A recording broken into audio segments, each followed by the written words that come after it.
Change your opinions, keep to your principles, change your leaves, keep intact your roots.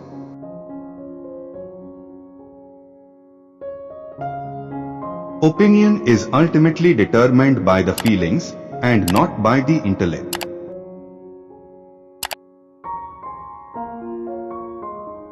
Knowledge is of no value unless you put it into practice.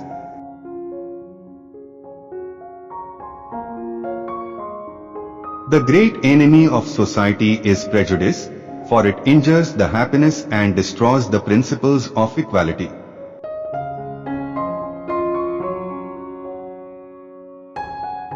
To cherish and stimulate the activity of the human mind, by multiplying the objects of enterprise, is not among the least considerable of the expedients by which the wealth of a nation may be promoted.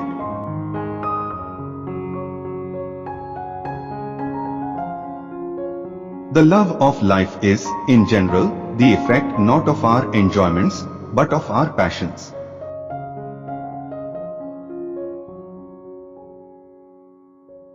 The person who is really in revolt is the optimist, who generally lives and dies in a desperate and suicidal passion of hope.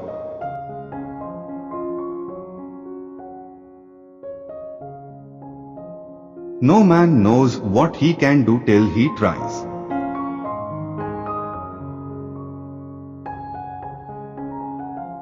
It is not by the intermeddling of his happiness with the pursuit of other objects that I wish to question the truth of this doctrine. The only happiness a man has sincerely a right to lay claim to is that precise quantum of happiness which he could enjoy if he were perfectly solitary and isolated.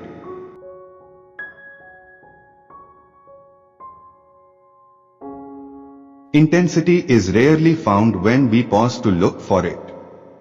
It is not found by dissecting life's poorness.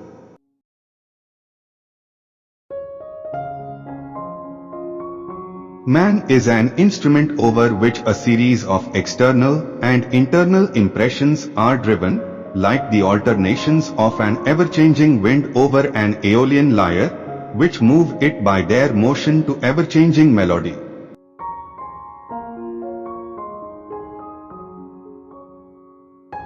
No man has a good enough memory to be a successful liar.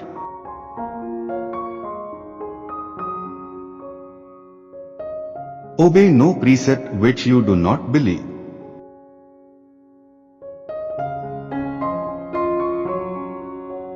The balance of our physical nature breaks down, and with it all elasticity and grace.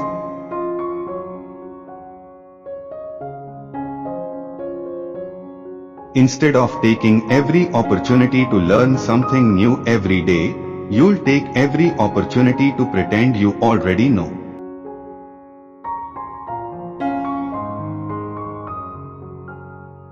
A man's actions are supposed to fill the picture of his life, methodically, industriously, and judiciously.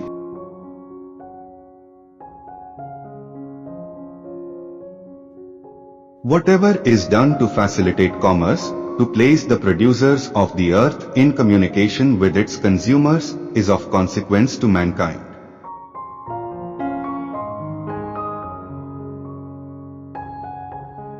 The understanding is a power, and the will a power. How you employ them is your own concern, and they both facilitate the acquisition of whatever other you desire.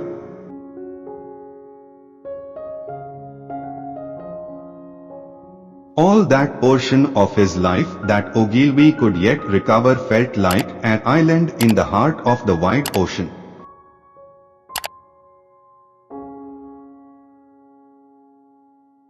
It is from an injudicious tampering with the boundaries of a great and momentous idea that all the mischief is experienced.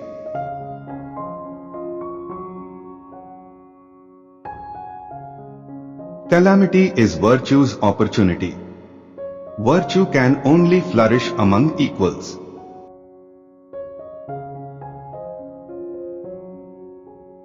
The progress of the understanding is the path to our happiness.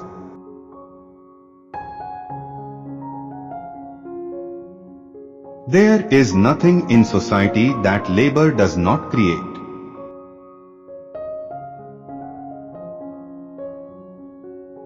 An affectionate disposition not only makes the mind more unhappy when it feels a peck of calamity, but also less susceptible of being affected by the last and greatest offers of advantage.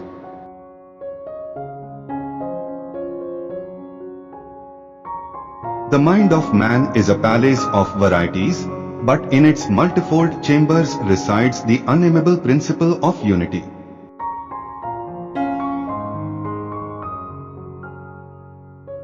The law has no power over the actions of the intellect except so far as they are published by way of overt act.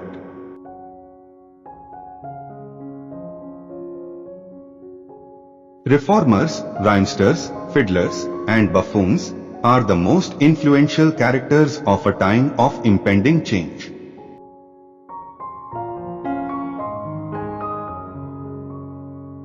Make yourself an efficient will, all good behavior is horror achieved.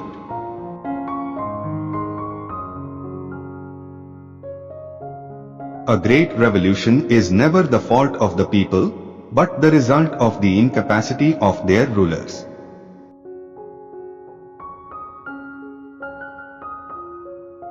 The rights of humanity are the only rules that ought to be acknowledged.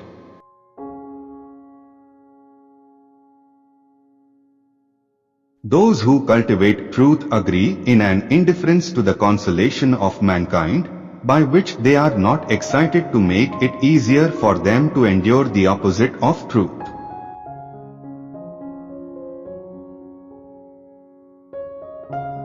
Independence is the practical essence of every virtue and the leading characteristic of all true vigor.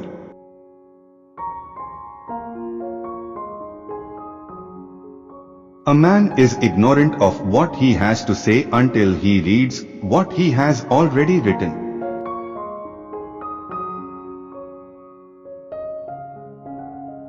Rejoice that you have lived, and take comfort in the guidance of an intelligent principle of vitality within you.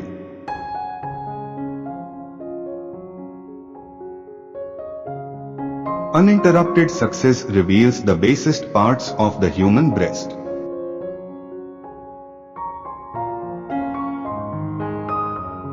The duties of justice depend on the rights of sovereignty.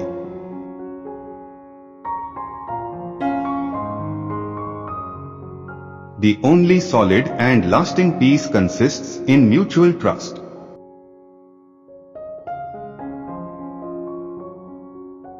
In affairs of the heart, there is no distemper more fatal to happiness than at last to find we have been deceived.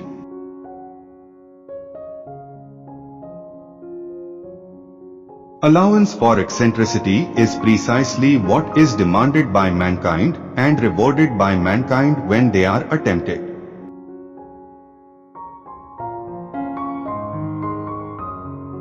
It is further evident that as long as the principle through which men are repeatedly led to withstand and oppose each other shall be cherished, there can be no government desired by him who designs the most extensive happiness.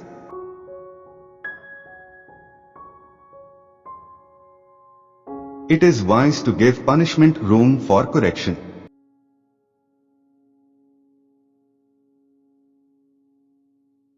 He that does not respect confidence will never find happiness in his path.